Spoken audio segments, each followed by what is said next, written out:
Página 1. Antropología de la muerte, Manuel Fernández del Riesgo, 2007.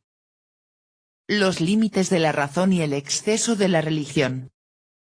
La muerte se nos revela como un problema global y radical, ya que cuestiona la totalidad de la vida y de la realidad. Preguntarse por la muerte es, evidentemente, cuestionarse el sentido de la vida humana y de la historia, la validez de las exigencias éticas absolutas, y las posibilidades y el alcance de la esperanza humana. Con la crisis de los universos simbólicos, de los metarrelatos de salvación, el hombre de la sociedad de la técnica, del bienestar y del consumo se ha quedado desprotegido y sin saber a qué atenerse ante las experiencias límites y anómicas, máximamente encarnadas en la posibilidad del morir. Por ello la muerte se ha convertido en un tema tabú. Nota editorial. Introducción. Como se afirma en el primer capítulo de este libro, el universo se nos presenta actualmente como un devenir que, en su dinamismo evolutivo, ofrece cambios cualitativos o discontinuidades, que vienen a definir niveles de realidad. Entre ellos destacan especialmente el nivel de lo físico-químico, el de lo vital y el de lo humano. Y en todos ellos aparece el fenómeno de la cesación o terminación. En este sentido sostenemos que la muerte se nos aparece como un acontecimiento universal e inevitable, siempre que con ese término designemos, desde luego, alguna modalidad de cesación. Así se puede hablar de la terminación-muerte de un fenómeno físico o geológico, como de la muerte de plantas, de unicelulares o de animales, y también de la muerte humana. La muerte se manifiesta, pues, como plural, y como un término no unívoco, sino análogo, si sabemos conceptualizarla con una cierta flexibilidad y amplitud. Aunque naturalmente a medida que ascendamos en los niveles de realidad, se podrá aplicar con mayor propiedad dicho concepto. Desde la perspectiva dinámico-evolutiva, la cesación o muerte presenta una indudable funcionalidad. Sin ella no podríamos concebir el devenir de la evolución. No obstante y curiosamente, el proceso de la hominización da como resultado el emerger de un animal sorprendente, el sapiens. Probablemente la gran novedad del sapiens no esté tanto en la sociedad y en la técnica, como en la pintura y la sepultura como indicios de espiritualidad. Hay en ellas datos que los antropólogos descodifican como indicadores de que la muerte ha dejado de ser simplemente una pérdida más o menos dolorosa, sentimiento que, de alguna manera, parecen compartir con nosotros algunos animales, o al menos algo parecido, para convertirse en un destino trágico.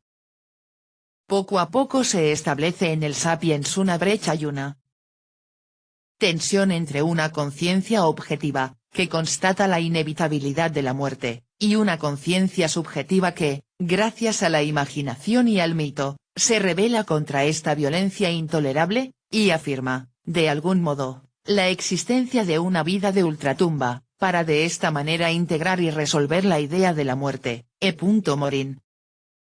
Como consecuencia de ser el ser humano el animal propiamente mortal, es abater, porque es el que claramente tiene conciencia de su muerte por venir, y como consecuencia, en fin, de su proceso de individualización-personalización, intenta disociar su destino del de los demás animales. Por ello, la muerte, más allá de ser un mero acontecimiento biológico, se convierte en un acontecimiento cultural, en el que la muerte natural es vivida e interpretada con la finalidad de ser asumida, aunque sea con un mínimo de sentido y de dignidad.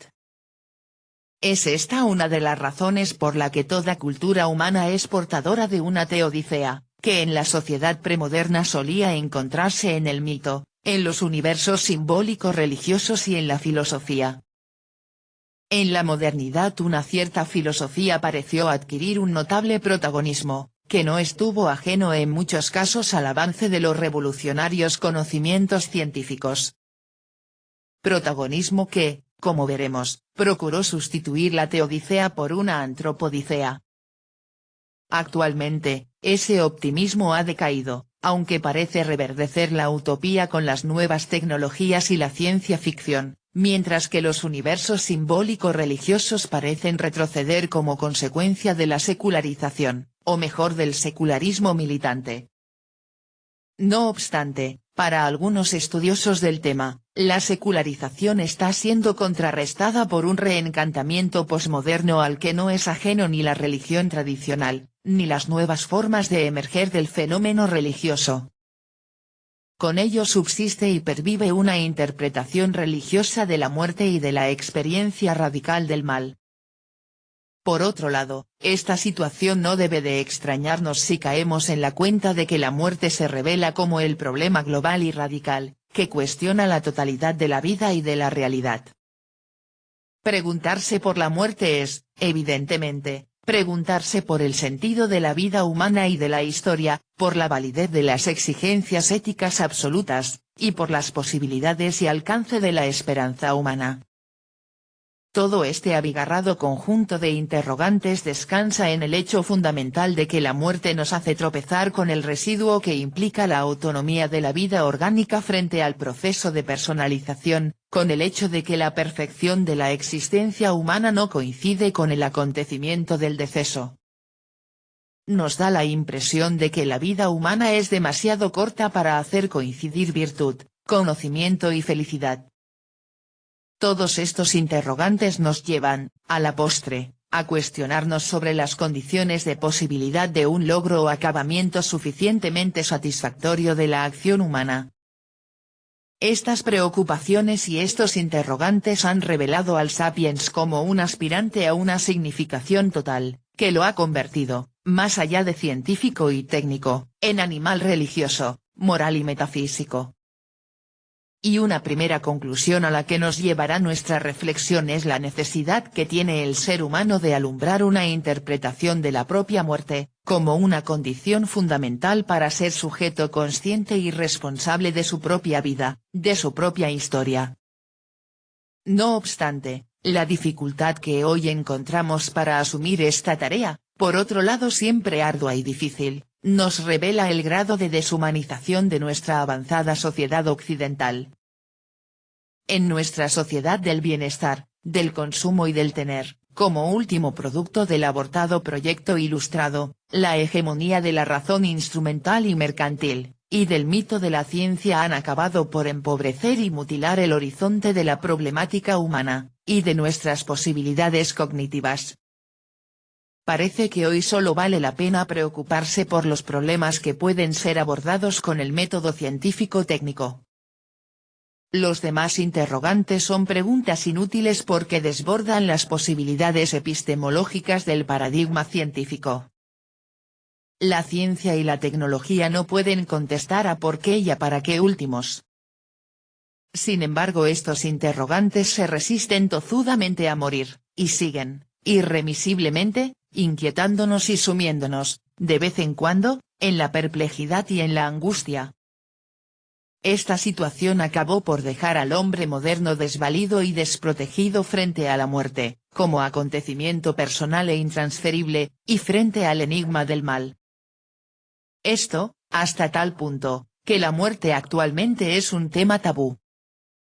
Curiosamente el sexo se ha desinhibido y existen abundantes manuales sobre una vida sexual sana, pero carecemos en la misma medida de manuales sobre el buen morir. Claro que también deberemos de preguntarnos si es posible una pedagogía de la muerte. Todo esto nos hace pensar que nuestra sociedad necesita con urgencia plantearse críticamente la validez de su etos. Y ello por la sencilla razón, como tendremos ocasión de insistir en nuestra reflexión, de que un ser humano que no se enfrente y asuma una actitud crítica y auténtica frente a las situaciones límites, máximamente encarnada en el hecho de la muerte, que derive de su propia interpretación y evaluación de la realidad, no será dueño de su propia existencia, de su propia historia. Cada ser humano tiene que conquistar, personal y colectivamente, el sentido de su vida y de su muerte, tarea en la que deberán jugar su baza sus experiencias y convicciones más profundas, y sus exigencias más irrenunciables, que podrán ser más o menos racionalizadas. esta tarea de personalizar la propia muerte también puede tener sus implicaciones en el ámbito de la bioética, de cara a iluminar una medicina con humanidad y el intrincado problema de la eutanasia, hoy tan sujeto a debate. A asumir esta tarea personal e intransferible nos puede ayudar la reflexión de algunos filósofos, que nos han precedido en el empeño. El diálogo con ellos nos ayudará a descubrir que, en el fondo del ser personal hay un deseo originario de afirmación de sí mismo, que descansa en una especie de impulso ontológico y moral. En esta tarea reflexiva y crítica entrarán en juego una serie de categorías antropológicas, entre las que destacan la continua necesidad de autosuperación, el amor, la esperanza y la utopía. La máxima expresión de este dinamismo que nos constituye y que, paradójicamente como veremos, nos sobrepasa, es la esperanza religiosa, que acaba abriéndose a la expectativa escatológica. Otra alternativa posible, como tendremos ocasión de analizar y ponderar, es concluir que, en el fondo, somos demasiado para nosotros mismos, que somos seres desproporcionados y desmedidos, que, como empedernidos narcisos, acabamos creyéndonos más importantes de lo que realmente somos. Debemos, pues, autodisciplinarnos estoicamente, para no aspirar a un sentido último imposible. La expectativa originaria, que parece constituirnos, deberá ajustarse a la posibilidad de conquistar objetivos finitos y relativos, propios de la intrahistoria. Claro que entonces habrá que reconocer, honestamente, que la vida humana, a pesar de que puede entusiasmar a muchos, tiene el pago de una última derrota. Esto puede llevar a algunos a un pesimismo nihilista, todo es vanidad de vanidades. En resumen, el dilema a que nos aboca la muerte se reduce a una opción entre dos alternativas: considerar, a la postre, que la vida humana es un paréntesis entre dos nadas, se inicia como una posibilidad azarosa y termina con el fenecimiento, o considerar que la vida humana está inscrita en un sí más fuerte que la muerte. Ponderar, si es posible, cuál de estas dos opciones es la más argumentable o razonable es tarea que asumimos en este ensayo. El lector que tenga la paciencia de llegar hasta el final podrá evaluar si el esfuerzo del autor ha valido la pena o no. Por último, decir que el presente libro es el fruto de una dilatada reflexión alimentada por muchas lecturas, pero también por el diálogo con los alumnos que, durante muchos años, asistieron a mi curso de doctorado sobre filosofía de la muerte, en la Facultad de Filosofía de la Universidad Complutense de Madrid. Desde aquí mi agradecimiento por sus sugerencias, que ayudaron a madurar y enriquecer mi reflexión crítica. También me siento obligado a dar las gracias a la editorial de la Universidad de Salamanca, y a las revistas Contrastes, Ciencia Tomista, Estudio Agustiniano y La Ciudad de Dios por haberme autorizado a incorporar en este libro ciertos materiales anteriormente publicados, aunque ahora convenientemente revisados y desarrollados. Página 14.